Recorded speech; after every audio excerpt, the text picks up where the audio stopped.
Right guys, today I want to talk to you about the history within history. Now, I've just done a book called Book of Bushido, so please get yourself a copy of that. It's on pre-order at the minute, but by the time you're watching this video, it might be out. But there's a couple of things you should be aware of. Histography is the idea of studying the history of history. So if you think, how did the Greeks think about their own history, then you're doing histography. You're studying the history of people studying history. And I suppose what I'm talking about today is a little bit like that. But I was walking the other day, I was walking Pendle Hill where all the witches are and everything like that. And there was lots of footprints and tracks and ancient tracks. And I was thinking as I was walking, and I realised that we often don't perceive history inside of history. And I think it's something that everybody needs to really consider. So, for example, when we talk about ninjutsu, and it says when you're following tracks and paths, you know, and if you lose the track and lose the path. Now, when I was walking, you're used to paths being very modern. There's a sign here and there's a little edge there and it says you're going to turn left here and no access here. And there's very good paths going on. And then you get the impression that in the past they didn't have that sort of thing like a path system. But actually, there was an entire network of right-of-ways, bypasses, bylaws on bypasses. There was loads of stuff just simply about passes. So let's go back to the Shoninki manual, the ninja manual, where it says, you know, if you're traveling over mountains or you've lost the path or you're going, use a horse that go ahead of you and see if it knows the way. And we have this idea that even though it was written in the 1600s, the people in the 1600s had 1,000, 2,000 years worth of paths, rights of way, territories, borders that have been growing and growing for centuries. So whenever you study history, you sort of go back to that time and think it's a fresh start. So you're like, all right, we're in the 1500s and they were doing this and they were doing that. But we forget that there's an underlying shadow beneath it of the people in the 1600s where they're remembering what their ancestors did and the history of their ancestors. And they say, oh, well, this path has been walked. I'm only using paths as an example, but like we've walked this path for 100 years, but because that town has collapsed, the industry of that town has collapsed, that path no longer exists. And very quickly, within 3-4 years, the path is overgone with weeds and people forget about that path. Same about round where I live in Wales and Manchester at the moment. So around Wales, where it's a case of there's pathways that by law were allowed over, but the farmers have just fenced across them because no, it was a law when the kids needed to go to school on the other side of the mountain. So all that law is sort of disintegrating because no kids need to climb the mountain and go to school on the other in the valley.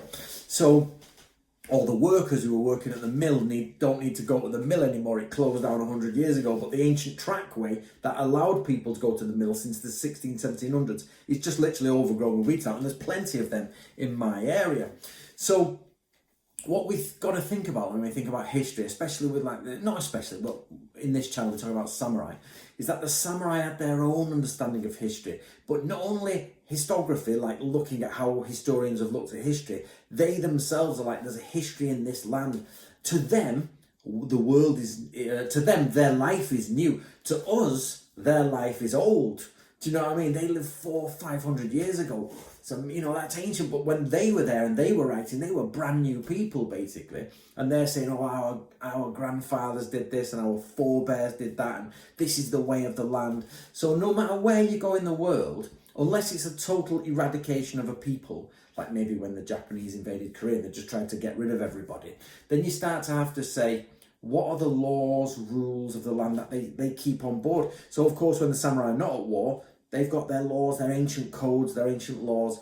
They've got their ancient ideas, ancient wisdom, ancient ghost stories, myths, all done in the same area. Now, I have spoke to Americans before, and even though Americans, have a few hundred years history, and, that's enough to feel firm, you just definitely get a difference when you speak to an American versus when you speak to a European. And Europeans, like especially Scots, the Welsh, the Irish, and in truth the English, to be fair. And the English. They have this idea that there's just an unbroken line all the way back to before we know, because people have inhabited these isles for tens of thousands of years. And even though we really only start looking at things from the Neolithic, from agricultural times, as like, this is the land, before it was hunter-gatherer, so people were moving around, so territory is not really that much of an issue. Of course you have your hunting territories, I'm not saying you don't,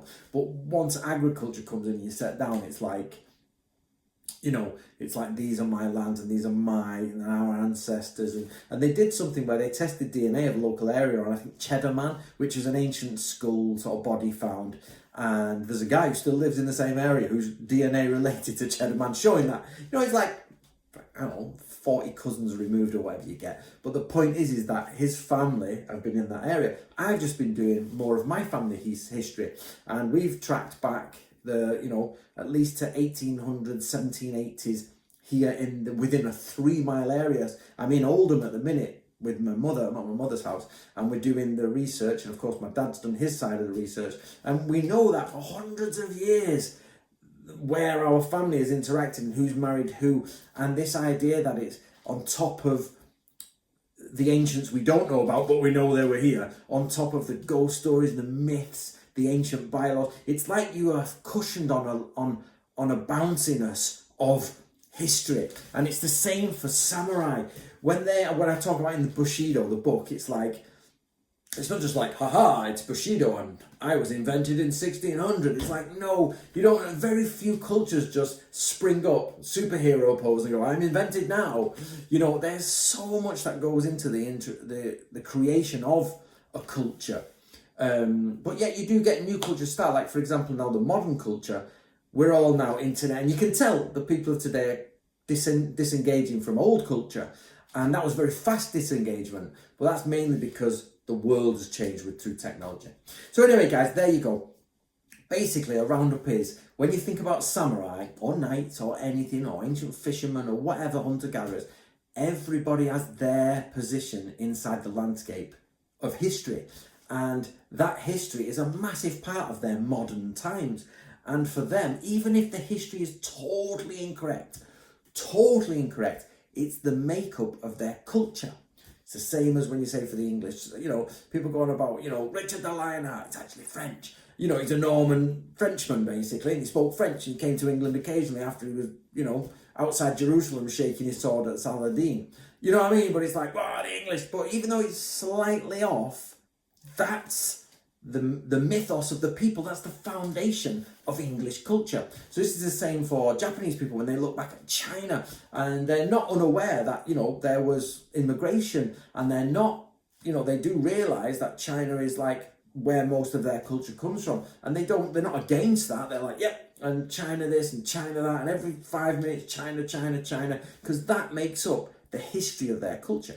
Anyway, guys, there you go. Please do support me, get a copy of the book. And let me know what you think in the comments below. I'll try and check a bit, but I can't always come back all the time.